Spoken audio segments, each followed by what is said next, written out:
Thank you very much for that kind introduction, Paul. It's a pleasure to be here for many reasons. The first of which is the long-standing personal relationship I have with ELI. As Paul mentioned, had the pleasure of publishing 2 books with ELI Press, both wonderful experiences, and also publishing in their Environmental Law Reporters News and Analysis, a very respected publication that I've been following for 3 decades. And last but not least, an article in the partnership between GW Law and ELI, the Journal of Energy and Environmental Law. Had the pleasure of speaking at the Shapiro Symposium a few years ago, published with that journal, and now have the distinct honor of being a co-advisor with Donna Adonacio of that journal at GW Law. So it's really great to be immersed in that partnership that GW and ELI share, and have always really enjoyed and been impressed with the work that ELI does. So really grateful for this invitation.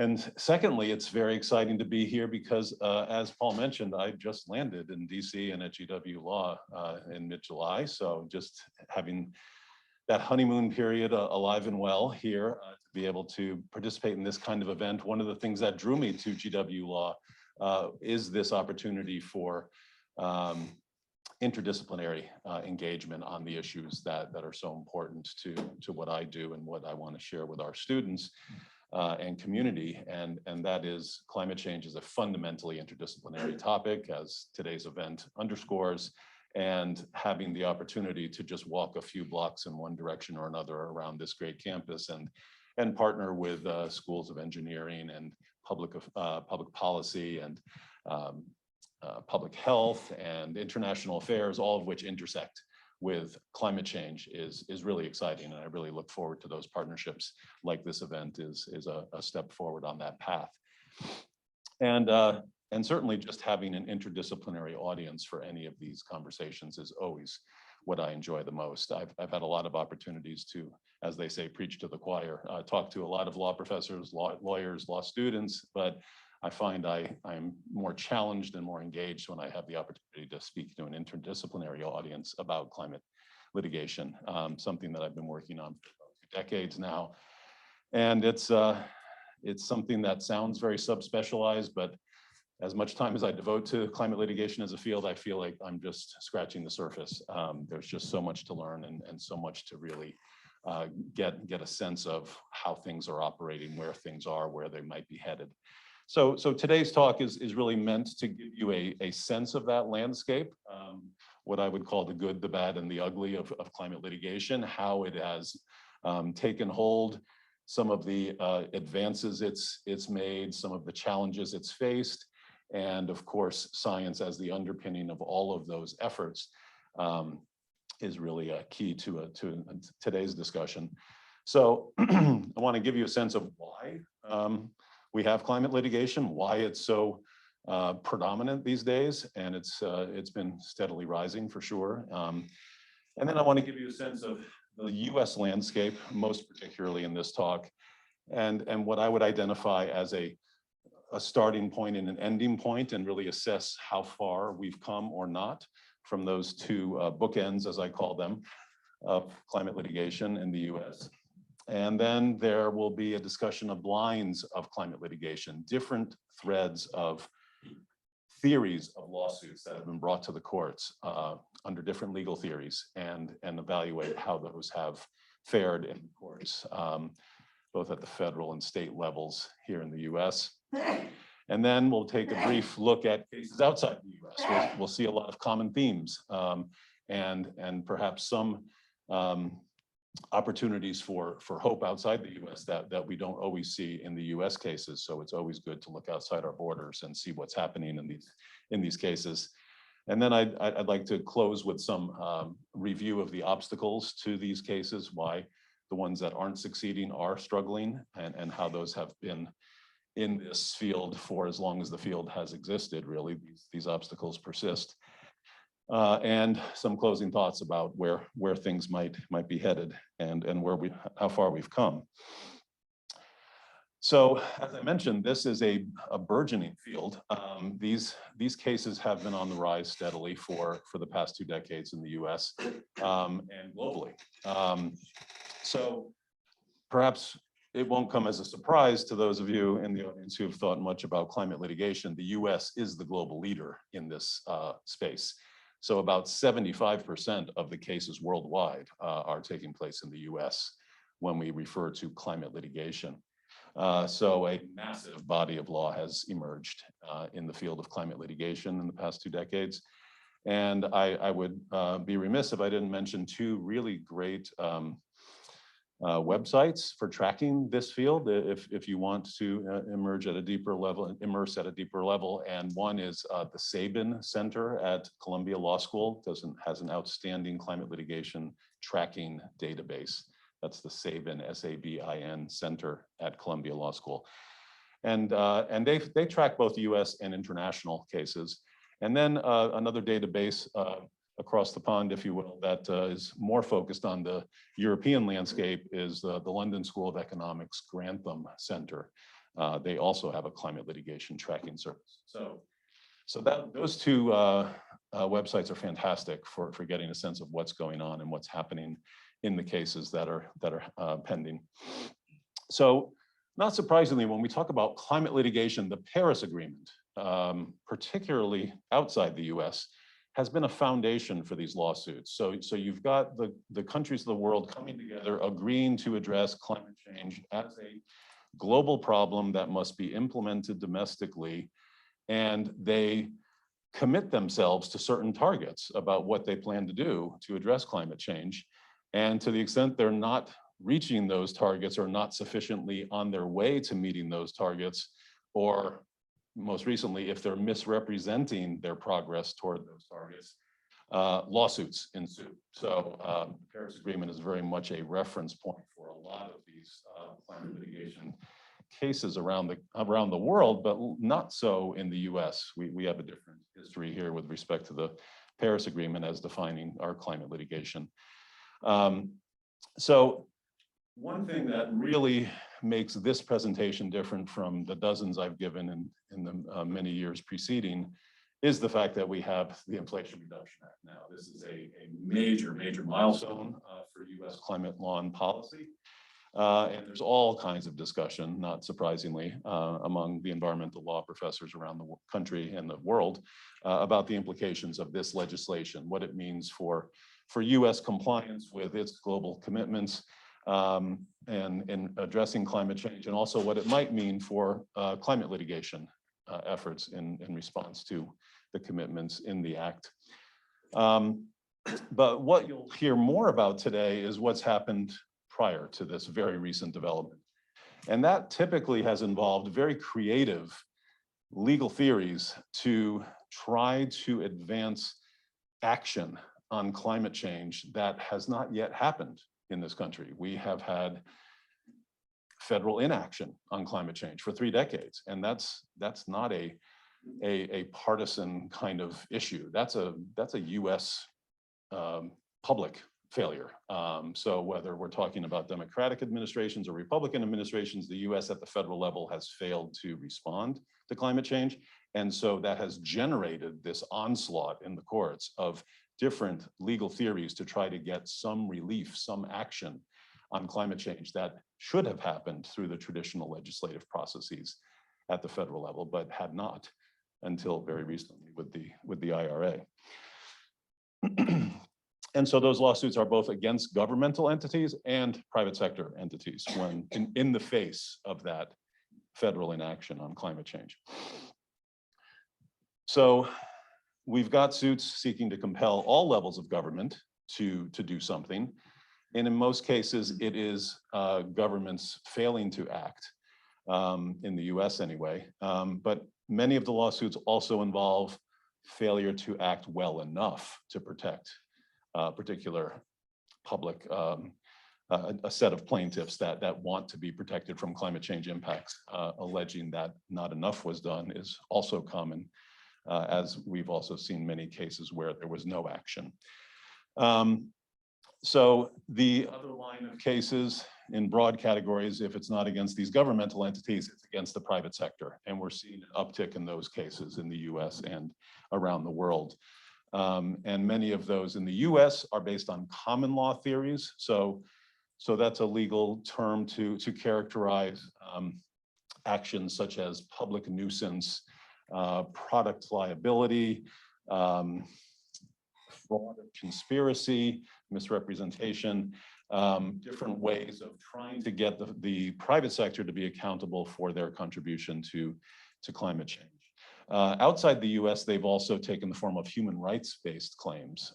So there was a famous case before the Philippines Human Rights Commission against major fossil fuel companies for the human rights impacts of the significant contribution of the industry to the climate change challenge.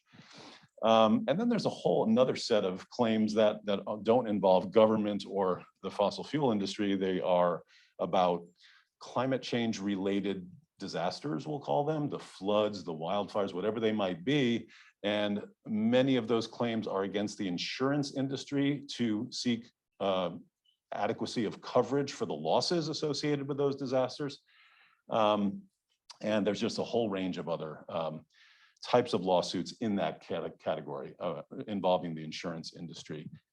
On the subject of science, there is another line of cases that I'm not addressing in today's talk, but it's relevant to be aware of, and that is the idea of how adequately state and local governmental entities might be incorporating science into their response to the threats of climate change. So if the science is saying we should anticipate 5 feet of sea level rise by this date, and then we're experiencing losses on the way to that projection, should that government be accountable for not protecting us well enough when they knew the science that informed the degree of protection that should have been afforded? Those kinds of theories are percolating now at the state and local levels, often with respect to sea level rise, but in other contexts as well. And then as another footnote to these categories of lawsuits, there's also claims that involve the National Environmental Policy Act, which is a very effective federal environmental law that requires federal agencies to consider the potential environmental impact of their proposed actions. So you might have the Department of Transportation proposing a major interstate highway. And this law would require the DOT to list the potential impacts to, let's say, wetlands and wildlife that might ensue from the development of this interstate highway. The law itself does not prohibit DOT from proceeding with that project after it documents those projected impacts, but it requires this thorough assessment and reporting of what those impacts might be, and that raises public awareness, which is a valuable tool, and it also creates delay, which is environmental lawyers' best friend sometimes, because delay can often mean that this federal project will not occur because there is then a subsequent change in presidential administration while that delay is happening, so the project gets killed.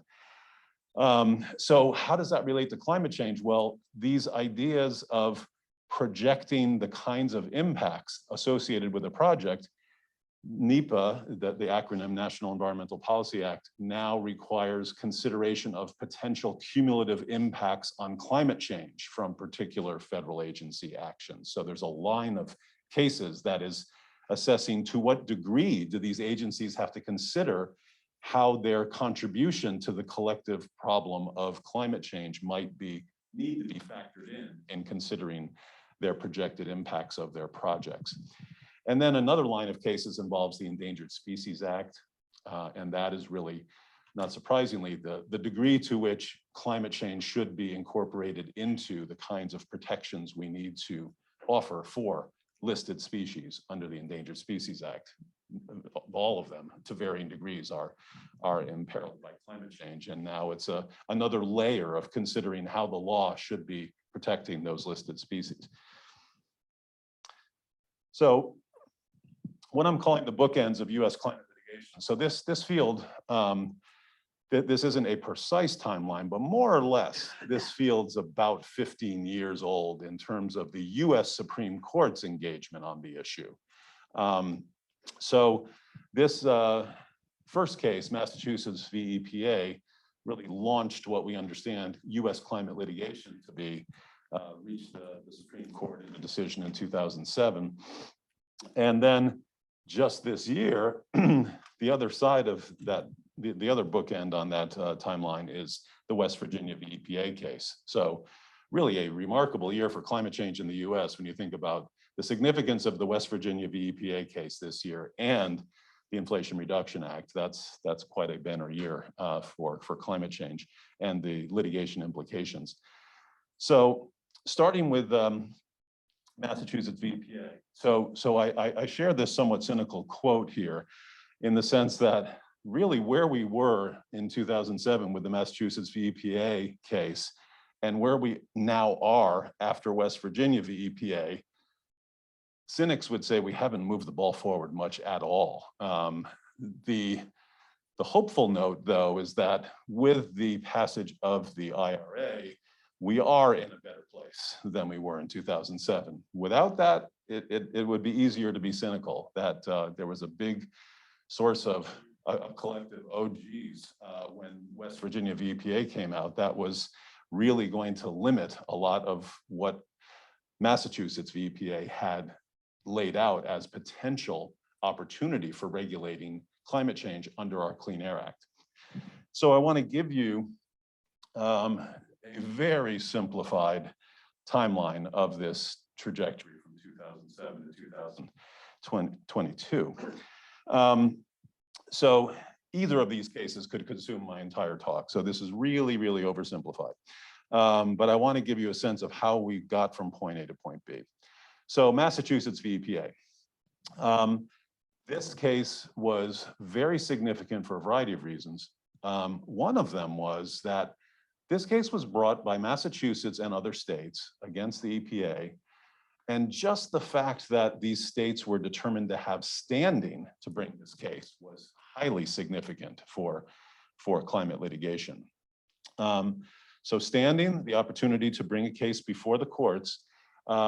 When you're dealing with an issue like climate change, standing can be a daunting challenge. This is a global problem.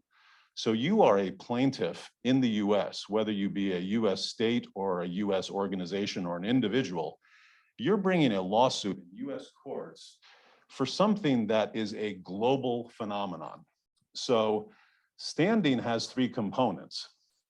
And of those three, injury, the first, is perhaps the easiest to meet, but it's still challenging in many ways to be able to satisfy you have been injured as a plaintiff when we talk about climate litigation. And again, it's because of the global significance, reality of what climate change means. So for you to be injured, one of the common arguments to say you haven't alleged a proper injury for climate litigation would be injury to all is something that might mean you don't have a concrete and particularized interest to yourself. We're all being burdened by climate change around the world. So for you to get into court as a plaintiff, you have to have something that's distinct, concrete, palpable, individualized to you as the plaintiff. And that is sometimes hard to establish in climate litigation. But as I said, that's the easiest in many cases of the three. Causation, as we'll see when I go through a couple of these other case studies, causation can be quite challenging. And this is where the climate science is quite relevant in determining whether there has been adequate causation between what the defendant has done or not done, and has that caused the harm that you, the plaintiff, are experiencing.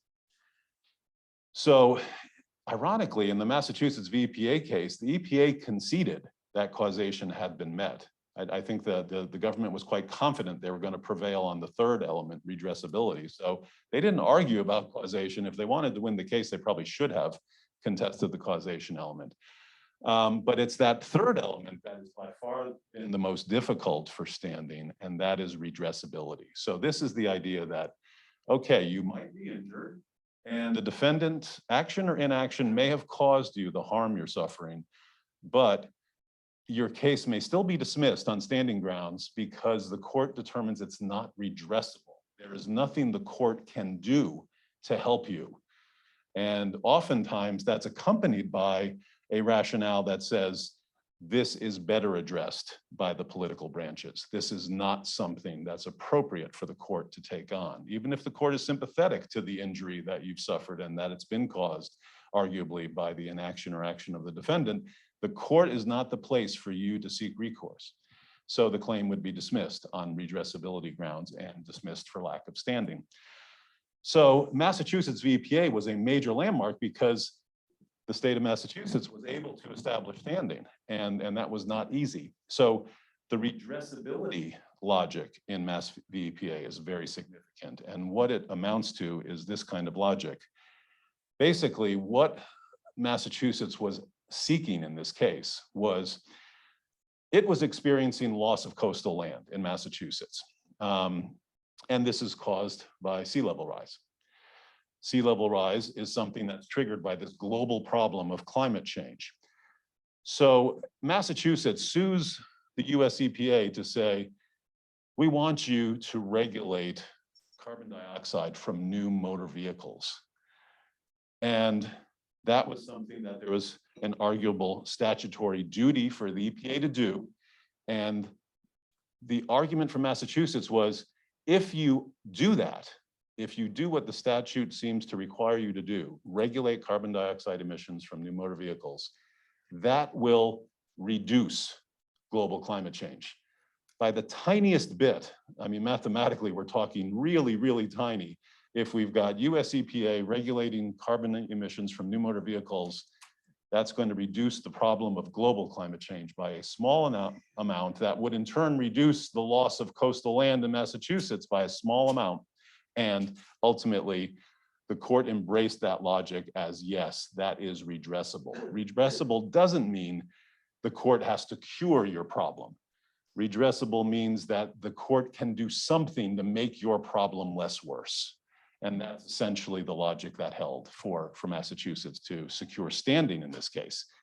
Now, the other piece of the case that was significant is the fact that EPA, in its discretion, had decided not to regulate carbon dioxide as a pollutant from new motor vehicles. And this case had the effect of compelling that process of getting EPA to act in motion. And so that too was significant as a form of a successful climate litigation. And not surprisingly, it was a very close case, 5-4 decision. Another interesting piece that how the standing argument won in that case was something that really almost came out of left field in many ways. Justice Stevens wrote the majority, and the logic there was that the states have what he termed special solicitude. This is the capacity of states to represent their citizens' interests when they're being harmed by a threat like climate change. And this was borrowed from common law doctrine from earlier environmental cases. And it just fit what he was ultimately trying to convey in that opinion about why the state of Massachusetts should have standing. But not surprisingly, that logic was subsequently criticized a great deal. Special solicitude was never a concept that had been injected into federal environmental standing in other contexts. This was something that occurred at a state level environmental challenge much earlier. And so there was a lot of this ultimate subsequent back and forth in the federal courts about who's a proper plaintiff in the wake of Mass v. EPA. Is this logic limited to states or cities? And so that was tested. How far does Massachusetts v. EPA's logic go in terms of what kinds of plaintiffs ought to be able to bring these cases? And not surprisingly, individual plaintiffs had trouble attaching to the Mass v. EPA logic. They were considered non-state actors and ultimately were not deemed to have standing.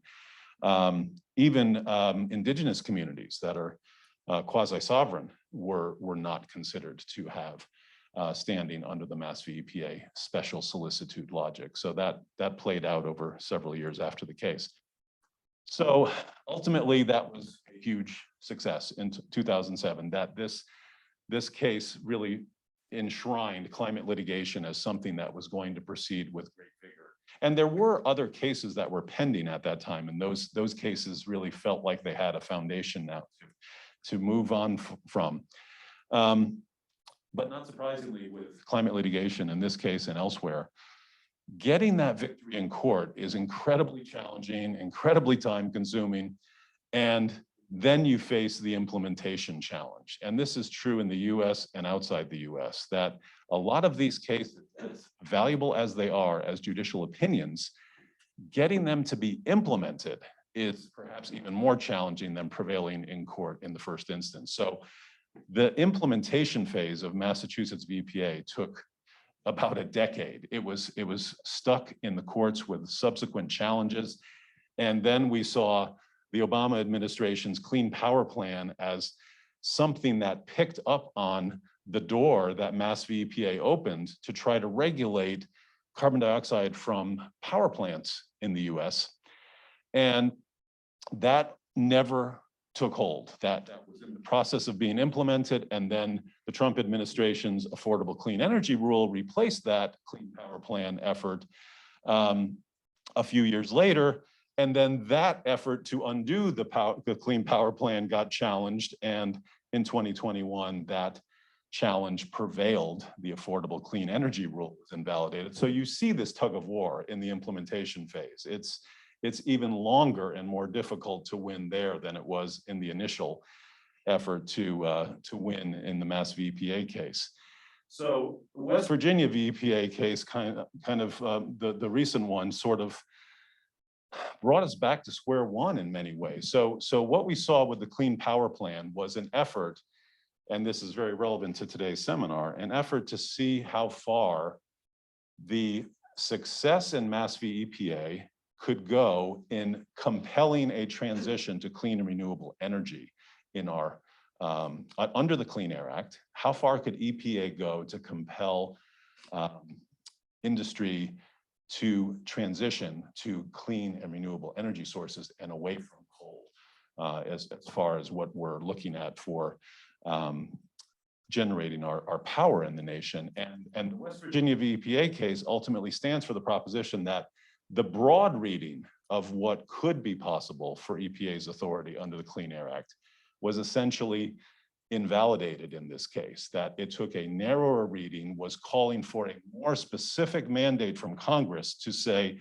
this is EPA's authority to be able to go this far in mandating what can be regulated in compelling a transition to clean and renewable sources. And ultimately, where we are now with the Inflation Reduction Act is kind of the response to West Virginia v. EPA in some respects, in that there are massive amounts, $370 billion in subsidies and tax credits now available to kind of propel this clean energy transition that couldn't happen through the Clean Air Act avenue, but it might happen in this incentivizing way instead of through traditional regulation way. So that's kind of where we are, how the IRA fits into the end of this story from Mass v. EPA to West Virginia v. EPA. So at the time Mass v. EPA was decided, 2007, there was already the first of these 4 lines of cases underway. This was the public nuisance line of cases. And ultimately, that's the American Electric Power versus Connecticut case that started this line of cases. So this was a theory, again, brought by states, Connecticut the lead plaintiff this time instead of Massachusetts. And this was brought not against EPA, but against the 5 leading power companies at the time that collectively contributed to about 25% of the carbon emissions in our power, electric generating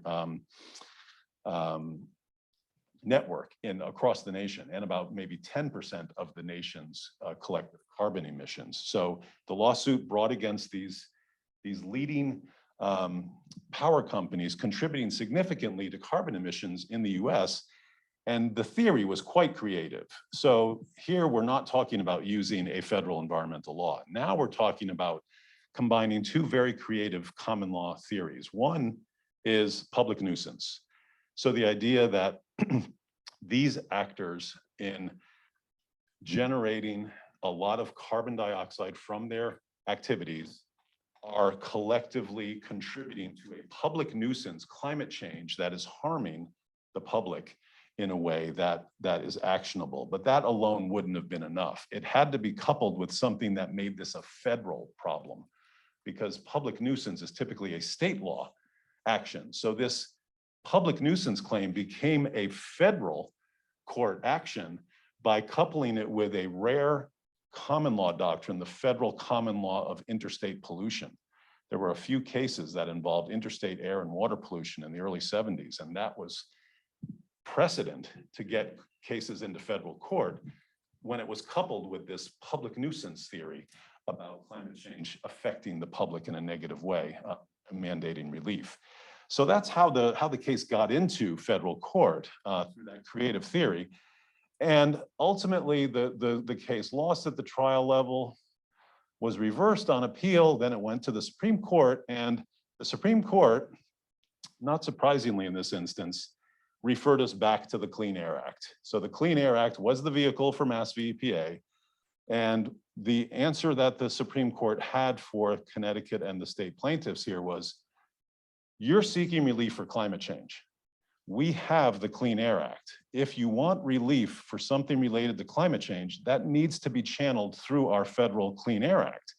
You're essentially trying to do an end run around our federal Clean Air Act by bringing these creative common law claims to seek, and I'm sorry, it wasn't damages they were seeking an injunction against these power companies to reduce their carbon emissions by a determined percentage. So basically, the first response from the court was, this is something that should be the domain of the Clean Air Act to address something related to climate change. And their second point, which is highly relevant for the subsequent cases we're going to see, their argument was that this is not something that's appropriate for the court to address. This is barred by the political question doctrine. This is something that should go to Congress or the executive because it's climate change. And so we already have the Clean Air Act enacted by our legislative branch to address climate change. And because climate change is an international issue, the executive branch is also someone you should be consulting for this concern. You shouldn't be bringing it to the courts. So that was considered federal displacement reasoning, that case. And it's similar to preemption logic, but it was new. It's not preemption. It's not about federal state relationships. Federal displacement meant you've got the Clean Air Act. This is what has to be used for relief for climate change. You cannot do something in the common law domain that tries to get around the Clean Air Act. Those common law claims are displaced by this federal Clean Air Act. So that logic followed into the subsequent cases in the public nuisance line. So the Comer versus Murphy Oil case is one I won't spend much time on, but again, the creativity is worth noting here. So this case was brought by a group of plaintiffs who were displaced by Hurricane Katrina. So again, you can see the creativity and the challenge of prevailing in these kinds of cases.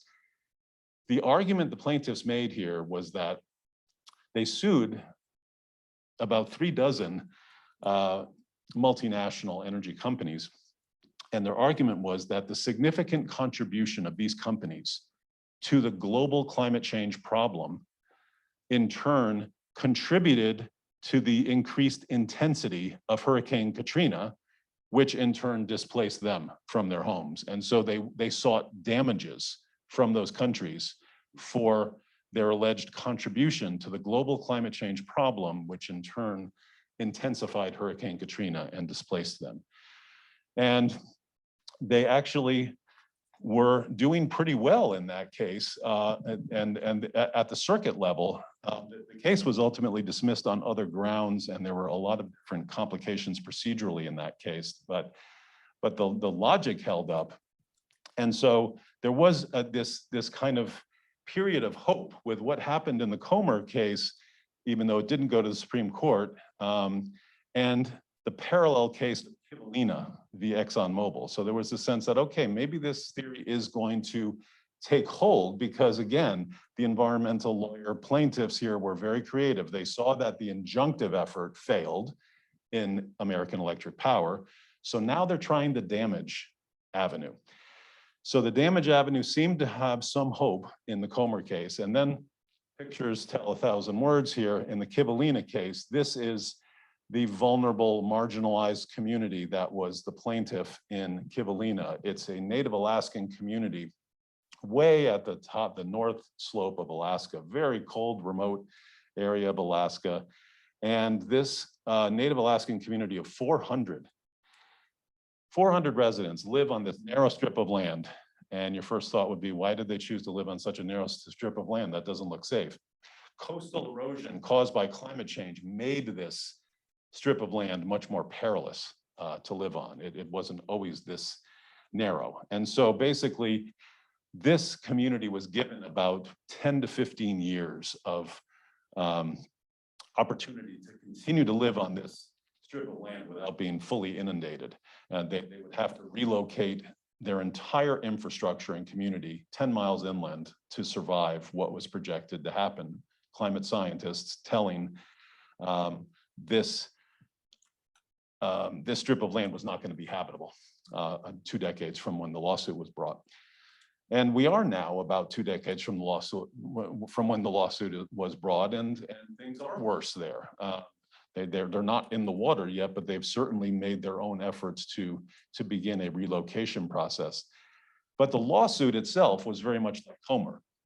They brought a lawsuit against a similar group of multinational fossil fuel companies, and a similar theory that this challenge that they're facing from climate change impacts, the defendants were significantly contributing to their peril. And ultimately they saw damages. Surprisingly, a small community of 400, their projected relocation costs were 400 million. That's 1 million per head, and I'm not a math major. That's pretty daunting when you think about a community of that size trying to come up with that kind of money to relocate its entire community. They have to find someone, some set of someones to help them fund that. The federal government was not doing it. The state of Alaska was not doing it. So this lawsuit was brought. And the climate science piece that I think is important here is that, not surprisingly, the defense counsel for ExxonMobil and the other corporations here on causation made a very compelling argument that at the time was clearly supported by climate science. And their argument went, if we look at this narrow strip of land and the sea level rise that is threatening this community, there is no way science can attribute that sea level rise in northern Alaska to my client's emissions. And they were right. At the time, climate science was not going to support that causal connection between the emissions of Exxon or BP and that sea level rise and coastal erosion in northern Alaska. And I'm not a climate scientist, and I can't tell you that in 2022 that is conclusively determinable now, but I can tell you that climate science has progressed significantly since that time, and this was around 2007 when these arguments were being made. And in other climate science cases, there was the opportunity to connect the action and the impact in a tighter way. And that's really quite significant when we talk about climate mitigation moving forward, that nexus that the science can provide to make these arguments of causation is becoming more compelling. But at the time, no one could argue with that argument. So even with the loose standard that we have with standing, the causation standard for standing is very generous. It's called fairly traceable. It doesn't require a but-for causation or a proximate causation standard under the law. There just has to be this relationship really between the defendant's action or inaction and the harm to the plaintiff. But even under that loose standard, the court was concerned that causation was not met here.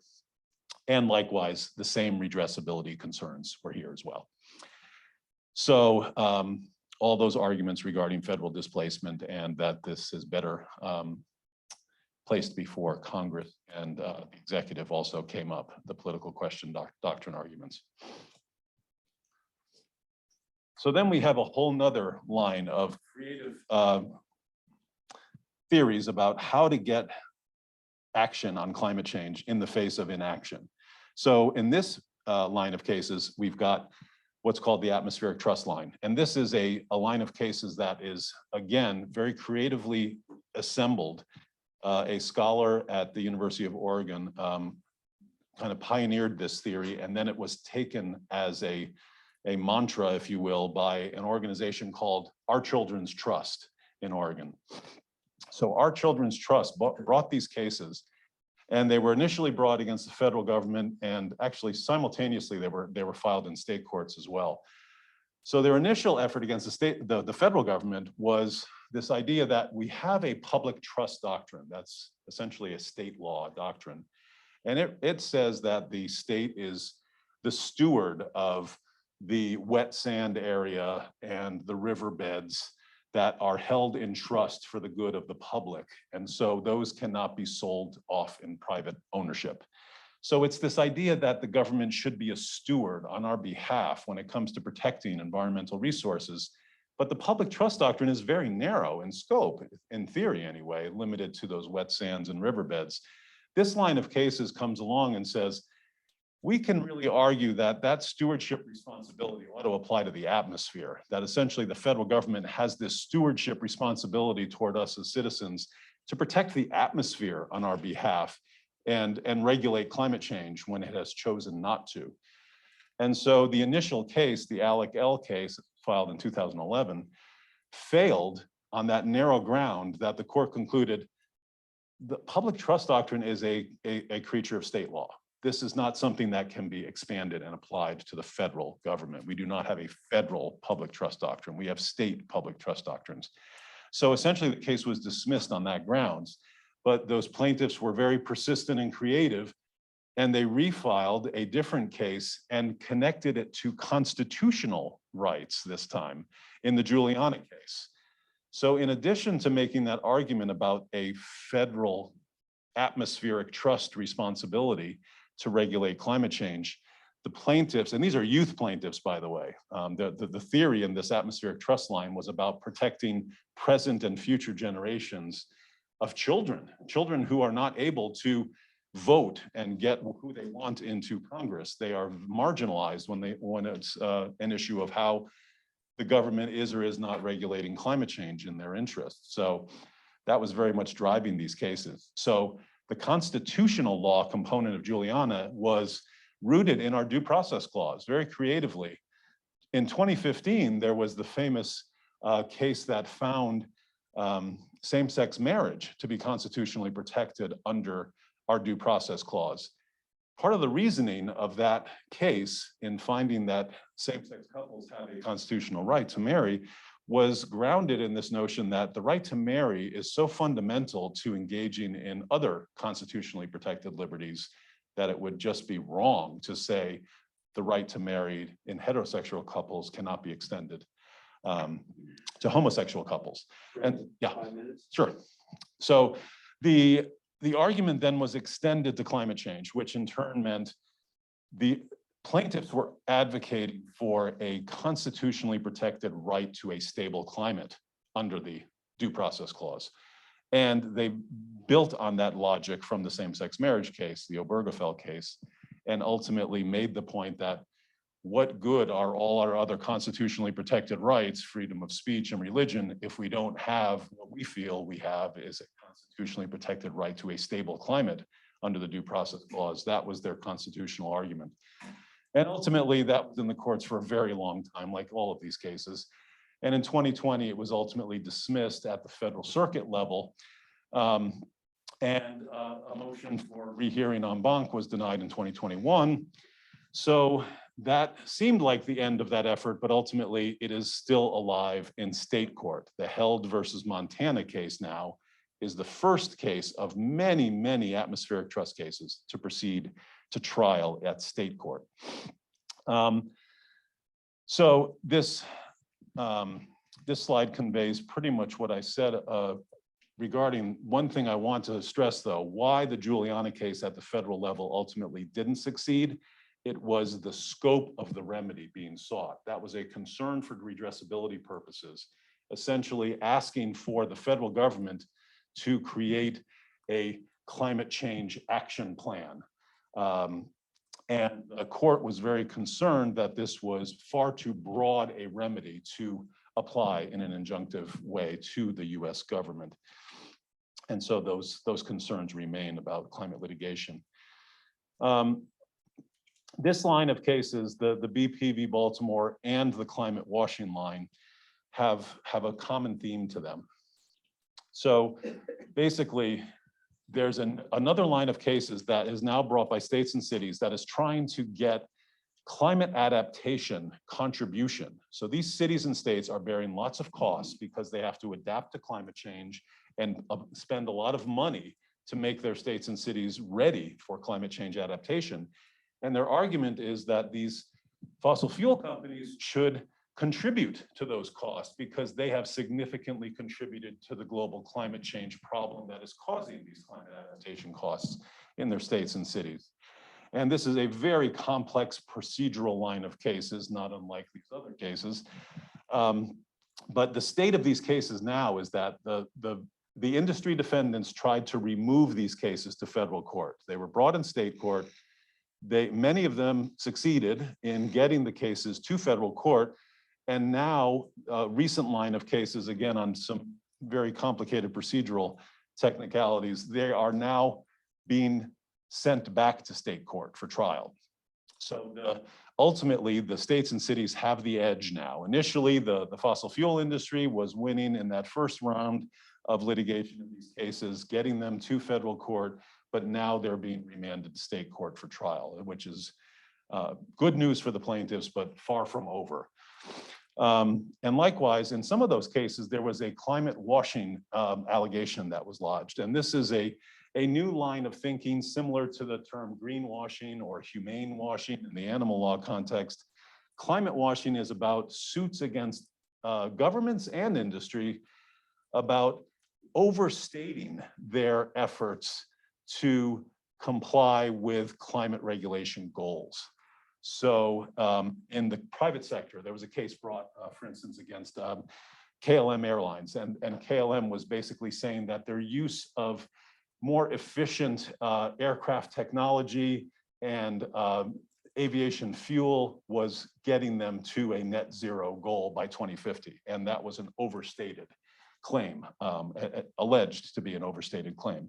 And likewise, other companies that are claiming hydrogen and LNG to be clean or renewable or sustainable fuels was also alleged to be an overstatement of the reality of what these products and services might actually be. So that's what climate washing is about. And then I can, in questions, I can refer you to some of what's happening on the outside the US front, some interesting lessons there. A lot of parallels to US cases in some instances. And ultimately, this reinforces what I was saying about how these cases have struggled in court. Standing political question, chief among the obstacles, the scope of the remedy being sought, and the type of remedy is also a challenge. So most recently, the cases that are succeeding are seeking a declaratory judgment as a form of relief rather than an injunction. So that's asking less of the courts. And that seems to be more successful than asking for the court to issue an injunction. So that's one recent development. And then ultimately, to conclude, those implementation concerns are significant in the US and outside the US. A major case in Colombia that was brought by youth plaintiffs, a huge victory in compelling the government of Colombia to reduce deforestation in the Amazon, Colombian Amazon, to zero.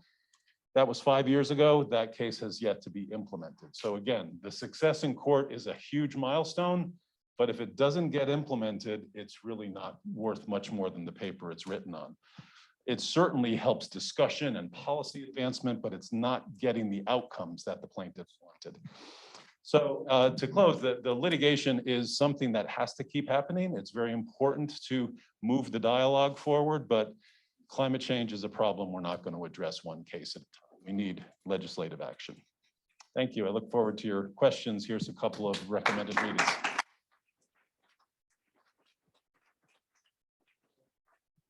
questions, and I'd ask that you identify yourself by name and affiliation, if you would, please. For Randy.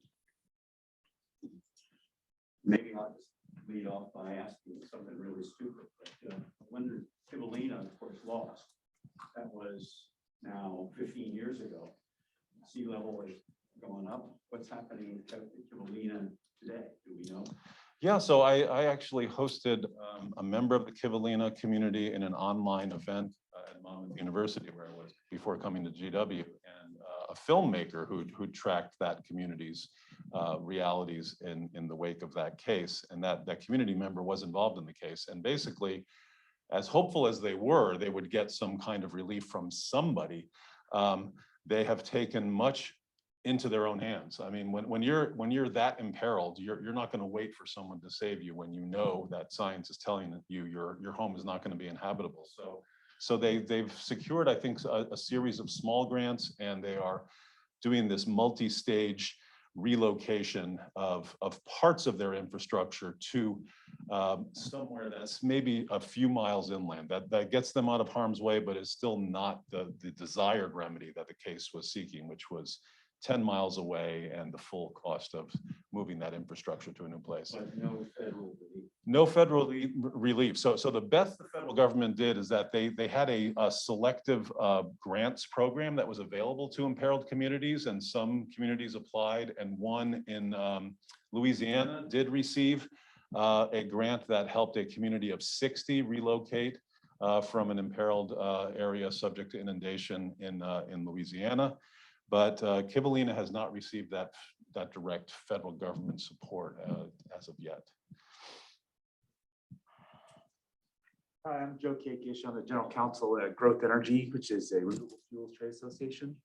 And I had a question about how far the consequences of Massachusetts versus EPA can extend when we think about the life cycle impacts of carbon dioxide. I mean, a lot of the cases you've referred to focus, I think, primarily on, say, tailpipe or smokestack emissions, right? And if you think of carbon dioxide as a pollutant, where there is no indicated, say, safe level of carbon dioxide, for example, is there any sort of trend toward thinking about challenges with respect to carbon emissions on a life cycle basis that could fix questions or deal with questions about standing?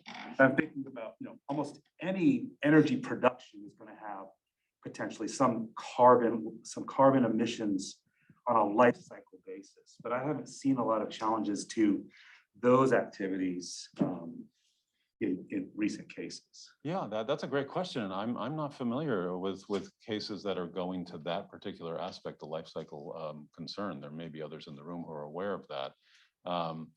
Certainly, I think the real effort in terms of addressing those kinds of concerns are in part addressed with what the IRA is trying to do with carbon sequestration technology support. And that's really our answer for those concerns, hopefully faster than litigating these cases one at a time. If we've got the subsidies for that technology to roll out fast enough, that is perhaps the best we can do, because we're very much behind with the timeline we need to be on to transition in time with what climate science is telling us.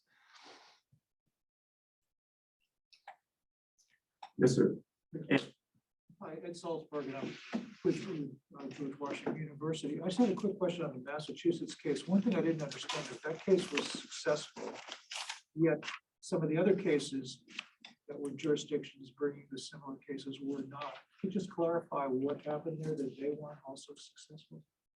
So you're talking about comparing Massachusetts VPA versus the common law cases that were not successful. What? Right. So what made Massachusetts VPA successful the way it was? And I think it was really the fact that it was using the Clean Air Act, which the courts have recognized is the avenue that climate litigation needs to be running down, and that standing theory was quite significant, that it was brought by a state and the state was considered to have special solicitude to bring this case on behalf of its citizens. That helped gain standing where it failed in Kivalina. And of course, those other cases that were not involving the Clean Air Act, there was that concern that they were displaced, that these were creative ways to try to get around the Clean Air Act in ways that they shouldn't have been trying to do. That going through the Clean Air Act was what the court recognized as the way to address climate change oriented remedies. If you are unsatisfied with the degree to which Congress has regulated climate change, go to Congress, get the right people elected, but don't come to courts with claims outside of the Clean Air Act as it currently exists. Do you have an idea of why that model, which was successful, wasn't picked up by other states? Was the Massachusetts VEPA model? Model what Massachusetts did rather than going down blind alleys. Why not just take the same pathway to get other states to be successful, because you get some precedent there? Well, Massachusetts was successful in getting something on a federal level. So it wasn't just a victory for Massachusetts. Massachusetts was bringing the claim in terms of something that had federal applicability. So there wasn't a need to replicate Massachusetts' victory in Mass VEPA. It was more the issue of getting that decision implemented in a way that would enable the decision in terms of regulating carbon dioxide as a pollutant to then extend to the effort to transition to clean and renewable energy with regulating power plants from that foundation. Yeah, so I have a question about your presentation. Would you tell us who you are and where you? Oh, hi, yeah. So I'm Alice Kofi. I work for the House of Representatives. And the question about Massachusetts versus EPA and in your chart, I think that there's probably just more nuance than you could capture, but you talked about implementation and the delays in implementation of that decision. So it's the decision to, that EPA has a duty to regulate new auto emissions under the Clean Air Act. But wasn't the direct implementation like EPA and DOT's CAFE standards regulations where they kind of implemented that particular aspect of it, and then the Clean Power Plan would be like an extension of the logic? Yes, your thinking is absolutely right. So there was another piece of that line that I didn't want to dive into, but now is a good time to mention it, is that the idea of getting carbon dioxide listed as a pollutant had a component of the endangerment finding that would be necessary to establish carbon dioxide as a pollutant that should be regulated under the Clean Air Act. And so there was another line of cases related to that, and that ultimately prevailed, that there was science determined that there was public endangerment from carbon dioxide to justify its listing as a pollutant. And then it connects to the Clean Power Plan, because once it's identified as a pollutant, then the effort was to see how far we can go in regulating what comes out of power plants as carbon dioxide being a major pollutant from those plants. So that's the connection, but it's a very long and complicated story. So we are going to have a chance to have a discussion after we hear from and why don't you be thinking about other questions that you have. In the meantime, let's thank you. Thank you. There you go. And we're going to take a short coffee break.